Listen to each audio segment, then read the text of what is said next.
Non ho nessun commento da fare. È un no comment dai toni poco natalizi quello del governatore Luca Zaia, che preferisce non esprimersi sull'ipotesi lockdown a Natale paventata dal virologo Andrea Crisanti, che ha sollevato un dibattito nazionale preoccupando le imprese più colpite dalla crisi da Covid e dal giro di vite dell'ultimo DPCM, imprenditori che comunque vanno aiutati. I wedding planner sono disperati, i fioristi sono disperati, c'è un intero comparto che paga un duro conto. Io dico che è giusto provvedere a ristorare i ristoratori economicamente, ristorare tutto questo comparto che è colpito, perché di fatto il loro sacrificio serve poi per il bene comune, per la comunità.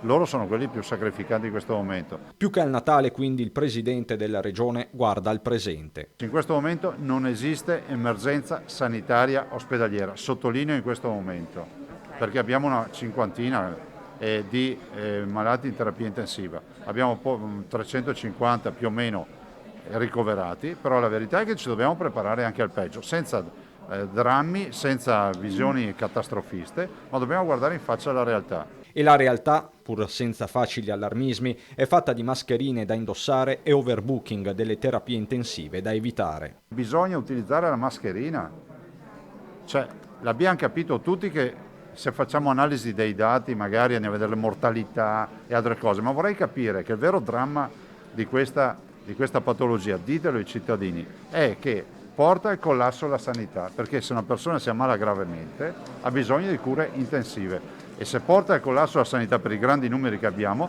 vuol dire che dobbiamo chiudere gli ospedali alle persone che ordinariamente avrebbero diritto a delle cure per dedicarsi a persone gravi o gravissime colpite dal Covid. Questo è il vero tema. È lo stesso Zaia a stabilire il punto di non ritorno. Se noi andiamo oltre il 700-800 migliaia di terapie intensive Covid, vuol dire che si paralizza tutta l'attività sanitaria in questa regione. Il governatore parla poi di accelerare sul fronte dei test rapidi e dell'autodiagnosi, ma nella fotografia di giornata c'è spazio anche per un ricordo della collega Iole Santelli. Era una calabrese tra i calabresi e l'ha difesa veramente con le unghie questa terra.